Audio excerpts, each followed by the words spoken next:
நம்முடைய வேட்பாளர் ராஜா அவர்கள் உங்களோடு நின்று பணியாற்றக்கூடியவர், உங்களுக்காக தொடர்ந்து உழைக்கக்கூடிய ஒருவர்தான், உங்களில் ஒருவராக இருந்து உழைக்கக்கூடியவர் தான் நம்முடைய மாவட்ட கழகத்தின் செயலாளர் சட்டமன்ற உறுப்பினர் ராஜா அவர்கள். இந்த பகுதியில் இருக்கக்கூடிய மக்கள் தெளிவாக இருக்கீங்கன்னு எனக்கு நல்லா தெரியும். யாரு வரணும், யாரு ஜெயிக்கணும், யாரு ஜெயிக்க கூடாதுன்னு உங்களுக்கு நல்லா தெரியும். திராவிட முன்னேற்ற கழகம் வெற்றி பெற்றால், நம்முடைய வேட்பாளர் வெற்றி பெற்றால், மக்களுக்கான திட்டங்களும் மக்களுக்கான பணிகளும் செய்து தரப்படும். வேற யாராவது அந்த வெற்றி வாய்ப்பை பெற்றார்கள் என்றால் மக்களுக்கான பணியை செய்ய மாட்டாங்க, மக்களை பிரிக்கிறதுக்கான பணிகளை செய்வாங்க. எல்லாரும் ஒற்றுமையா நின்று கொண்டிருக்கிறோம். அந்த நிலைமை மாறி யார் எந்த மதம், யார் எந்த இனம் என்று பார்த்து அவங்களுக்குள்ள பிரச்சனைகளை உருவாக்கி, ஒரு கோயில் இருந்தா எல்லாருமே அந்த கோயில் நல்லா இருக்கணும், அந்த மசூதி நல்லா இருக்கணும், அந்த தேவாலயம் நல்லா இருக்கணும்னு நினைக்கக்கூடியவர்கள் தான் தமிழ்நாட்டிலே இருக்கக்கூடியவர்கள்.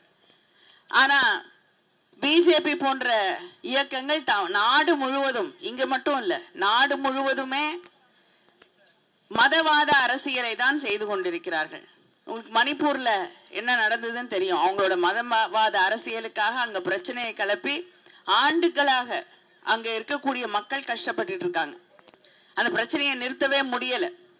எத்தனையோ பெண்கள், எத்தனையோ இளைஞர்கள், இளம் பெண்கள் அவங்களுடைய வாழ்க்கையெல்லாம் வீணாகி இன்னைக்கு படிக்க கூட போக முடியல, வேலை வாய்ப்புகள் இல்லை என்ற அவலமான நிலை, வீட்டெல்லாம் விட்டு வெளியில வந்து முகாம்களிலே தங்கி கொண்டிருக்கக்கூடிய ஒரு சூழ்நிலையிலே வாழ்ந்துட்டு இருக்காங்க. அதனால நீங்க தெளிவாக யார உள்ள விடக்கூடாதுங்கிறத புரிஞ்சுக்கணும் இல்லையா? அதை புரிந்து கொண்டு இந்த தேர்தலிலே நீங்கள் வாக்களிக்க வேண்டும். நம்முடைய பகுதி, நம்முடைய தொகுதியின் வளர்ச்சிக்காக பாடுபடக்கூடிய நம்முடைய வேட்பாளர், பொதுவா தன்னுடைய தொகுதினா இன்னைக்கு இப்ப நம்முடைய முதலமைச்சர் அவர்கள் அவருடைய தொகுதியிலிருந்து இங்க உங்களுக்காக பணியாற்ற வேண்டும் என்று அவரை இங்கே கொண்டு வந்து நிறுத்தி இருக்கிறார்கள். அவர் தொகுதிக்காக எது வேணாலும் சண்டை போட்டு வாங்கிட்டு வந்துருவாரு. யார வேணாலும் போய் சந்தித்து அவருடைய தொகுதிக்கான திட்டங்களை வாங்குவதில் ரொம்ப அக்கறை செலுத்தி அதை செய்து தரக்கூடிய ஒரு வேட்பாளர் தான் ராஜா அவர்கள். அதனால் அவருக்கு வாக்களித்து வெற்றி பெற செய்ய வேண்டும் என்று உங்களை எல்லாம் வேண்டி கேட்டுக்கொள்கிறேன். நம்முடைய முதலமைச்சர் அவர்கள் 1000 ரூபாய் மகளிர் உரிமை தொகை தருகிறேன் என்றால் தந்தார். 1,31,00,000 சகோதரிகள் அந்த உரிமை தொகையை வாங்கி கொண்டிருக்கிறீர்கள். அடுத்த முறை நம்முடைய ஆட்சிக்கு வந்தவுடன் அது 2000 ரூபாயாக உயர்த்தி வழங்கப்படும். அதே போல கல்லூரியில படிக்கக்கூடிய பிள்ளைகளுக்கு வழங்கப்பட்டு கொண்டிருக்கக்கூடிய 1000 ரூபாய் தமிழ் புதல்வன், புதுமை பெண் திட்டங்கள் இப்பொழுது 1000 ரூபாய் கொடுத்துட்டு இருக்காங்க. மாசம் மாசம் 1000 ரூபாய்.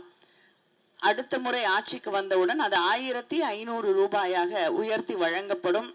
கல்லூரியில் படிக்கக்கூடிய மாணவர்களுக்கு லேப்டாப்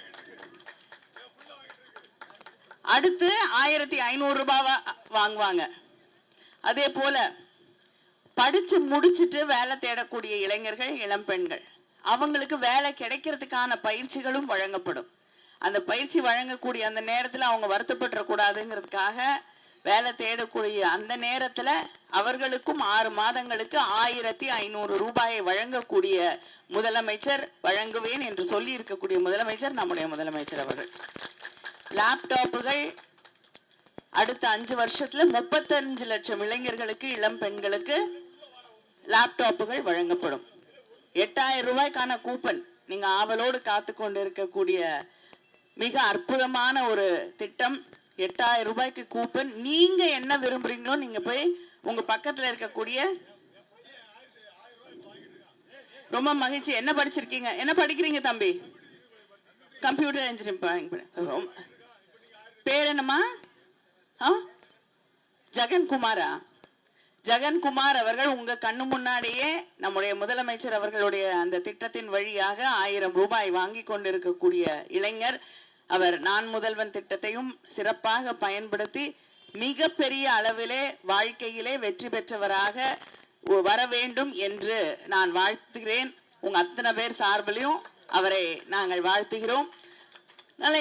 இத்தனை திட்டங்கள் 8000 ரூபாய் உங்களுக்கு பக்கத்துல இருக்கக்கூடிய எந்த கடையிலயாவது போய் உங்களுக்கு விருப்பமான கடையில உங்களுக்கு விருப்பமான பொருட்களை வாங்கி கொள்வதற்காக 8000 ரூபாயை கூப்பனை தருகிறேன் என்று அறிவித்திருக்கிறார்கள். நீங்க ஃப்ரிட்ஜ் வேணும்னா வாங்கிக்கலாம், வாஷிங் மிஷின்னா வாங்கிக்கலாம், உங்களுக்கு என்ன தேவையோ அதை வாங்கிக் கொள்வதற்கு நம்முடைய முதலமைச்சர் அவர்கள் சொல்லியிருக்காங்க.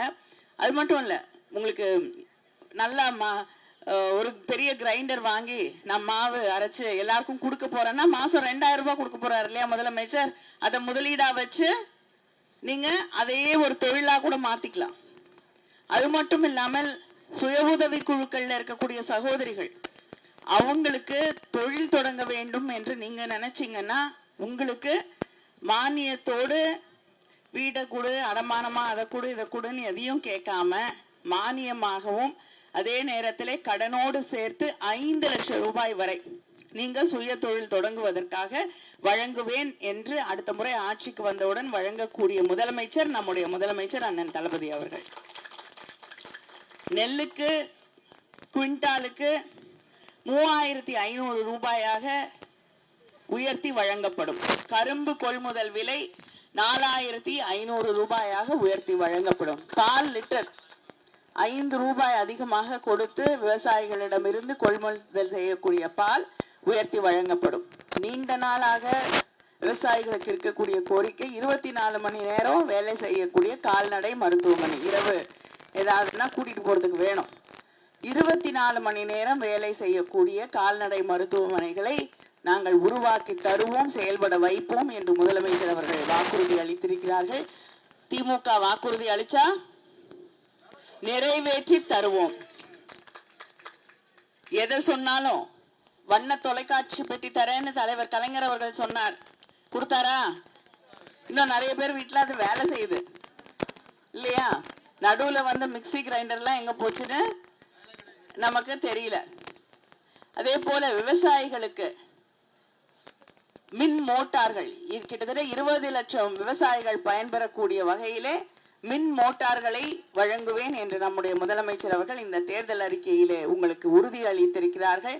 இதையெல்லாம் செய்து தருவதற்கான ஒரு வாய்ப்பை எங்களுக்கு நீங்கள் உருவாக்கி தர வேண்டும். அதே நேரத்துல நம்ம பிள்ளைகளுக்கு ஒரு பாதுகாப்பான எதிர்காலம், அந்த பாதுகாப்பான அமைதியான ஒரு மாநிலம் இருந்தால்தான் தொழில் முதலீடு வரும், வேலை வாய்ப்பு கிடைக்கும், நம்ம பிள்ளைங்க படிக்க முடியும், நல்ல நிம்மதியா வாழ முடியும். அதை உறுதி செய்யக்கூடிய ஒரு ஆட்சி தமிழ்நாட்டிலே இருக்க வேண்டும். பிஜேபி வருவாங்க, நாங்க செய்யறோம்னு சொல்லுறாங்க. ஒரே ஒரு உதாரணம், பிரதமர் வீடு கட்டுற திட்டம்னு ஒரு திட்டம் இருக்கு. பிரதமர் படத்தெல்லாம் போட்டுருவாங்க. அந்த திட்டத்துல போடுறாங்களா? பிரதான் மந்திரி, அதுக்கப்புறம் எனக்கு தெரியாது, அது ஹிந்தியில பேர் வச்சிருப்பாங்க. பிரதமர் வீடு கட்டக்கூடிய திட்டம், அதுக்கு 61% நிதியை தருவது முத்துவேல் கருணாநிதி ஸ்டாலின் நம்முடைய முதலமைச்சர். 39% தான் நிதிய ஒன்றிய அரசாங்கம் கொடுக்குது. ஆனா ஸ்டிக்கர் மட்டும் அவங்க படத்தோட ஒட்டி கொள்கிறார்கள். அதையும் போனா போதுன்னு நினைக்கக்கூடிய முதலமைச்சர், பெருந்தன்மையோடு ஏற்றுக்கொண்டிருக்கக்கூடிய முதலமைச்சர் நம்முடைய முதலமைச்சர். இந்த ஆட்சி தொடர வேண்டும் என்றால் இந்த தொகுதியிலே நம்முடைய வேட்பாளர் ராஜா அவர்களுக்கு உதயசூரியன் சின்னத்திலே வாக்களித்து மிகப்பெரிய அளவிலே அவருக்கு ஒரு வெற்றியை நீங்கள் பெற்றுத்தர வேண்டும் என்று உங்களை எல்லாம் வேண்டி கேட்டுக்கொள்கிறேன். நன்றி, வணக்கம்.